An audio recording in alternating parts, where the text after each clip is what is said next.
usted? Sí, lo que pasa es que en ese caso entonces no es el 25%.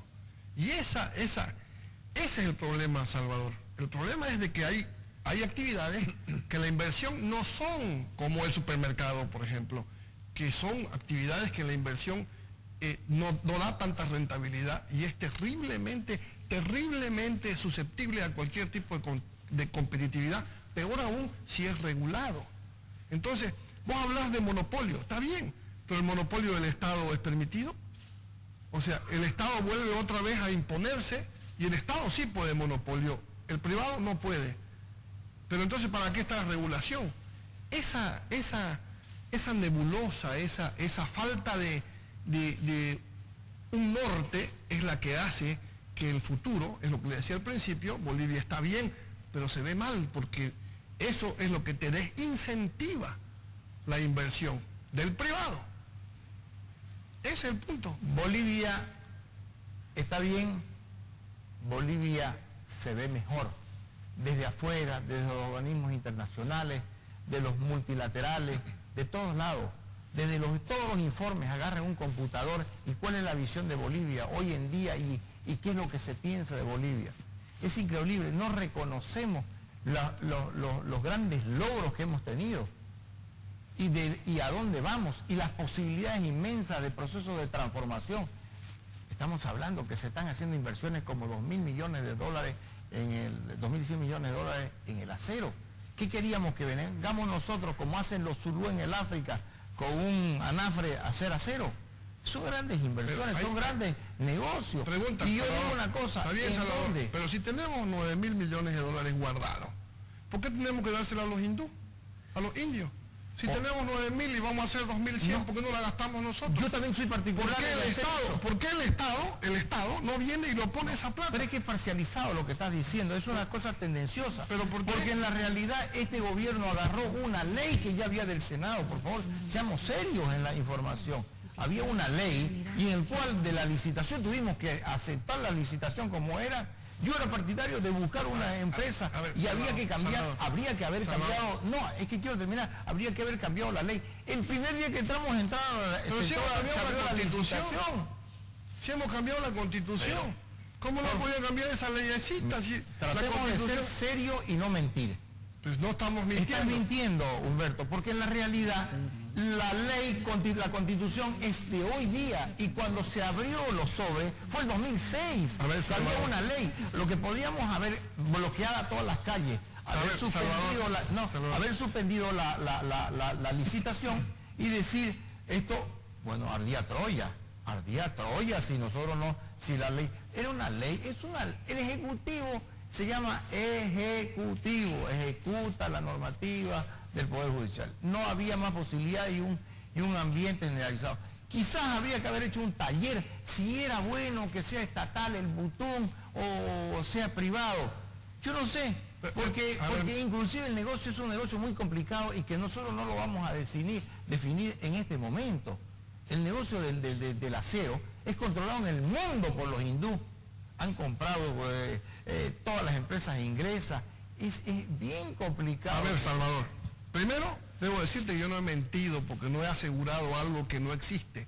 Te he dicho que si el gobierno hubiera decidido ser estatal y tiene 9.000 millones de dólares guardados y la inversión en el Mutún es 2.100 millones, podía haberla hecho ellos. Eso es lo que he dicho. Pero no he dicho que lo uno. Y si le puedo decir que pero no digas que he mentido. Los tiene hoy, Salvatore, en el respeto, no digas que he mentido porque no he asegurado nada que no está dentro de lo que han hecho. Han hecho una licitación que era anterior al gobierno.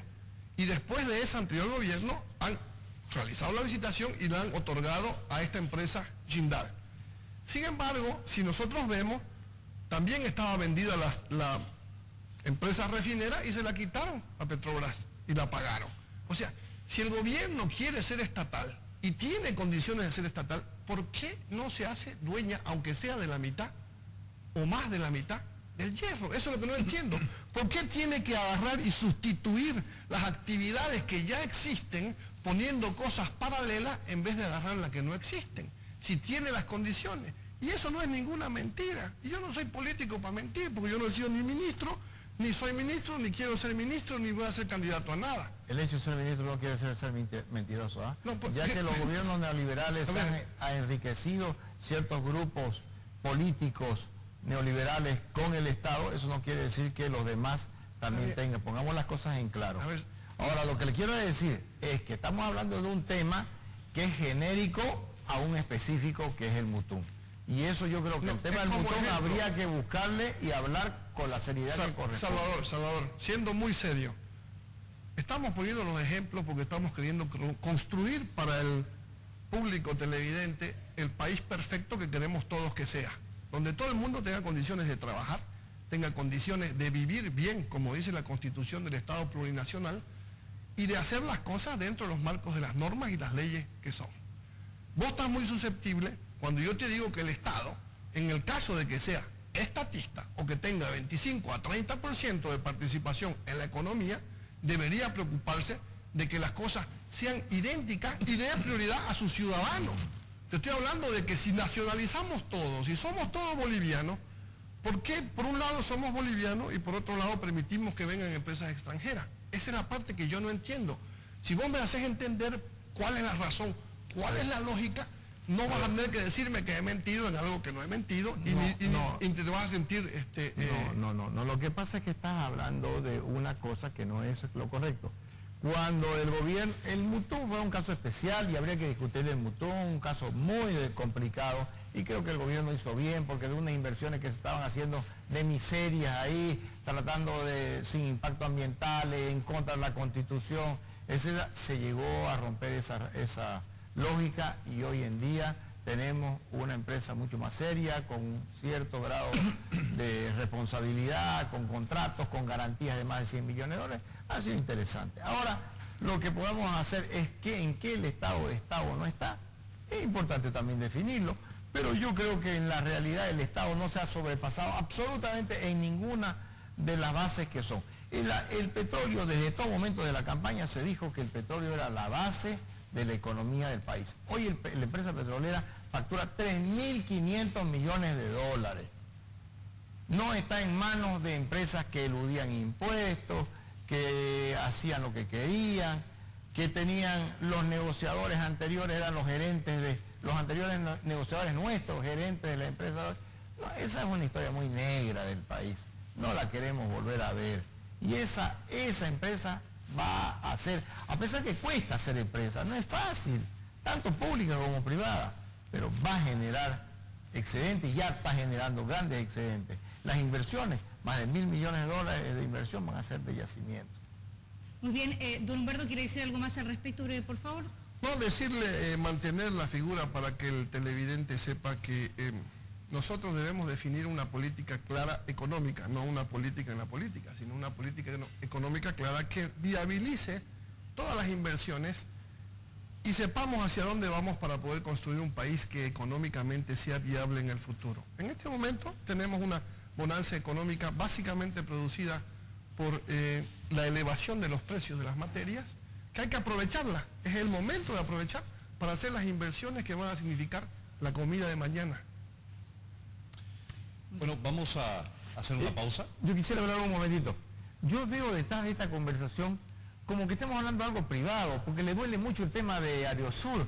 Entonces él es como que en el fondo, detrás de todo esto, hay algo ahí que dice, no, es que me están haciendo competencia con el BOA, y esas cosas no me parece que es correcto. Le voy a proponer una pausa comercial y le voy a proponer temas como empleo, salario, microempresa, economía informal, que forma parte también de ese grande de la economía. Después de la pausa, ¿le parece? Un vasito de agua, por favor, paramos y volvemos con más. Ya, gracias. Elige Día B después de esto que también es importante nosotros.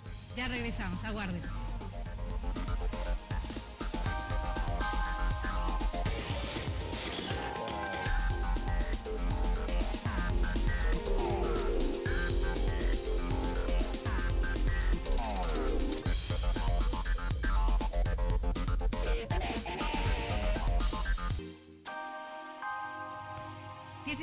Nos separan de las 11 de la noche, estamos en vivo desde el Salón Pedro y Rosa del periódico El Deber, en Usted Elige Día B. Dos visiones, mismo tema, economía. Antes de irnos a la pausa, hemos escuchado criterios distintos sobre el tema político, el rol del empresario, pero hay otros temas que también son importantes. John. ¿Pero qué pasa con el empleo? ¿Qué pasa con las empresas en este momento, microempresas, la economía informal? ¿Qué pasa con esos temas?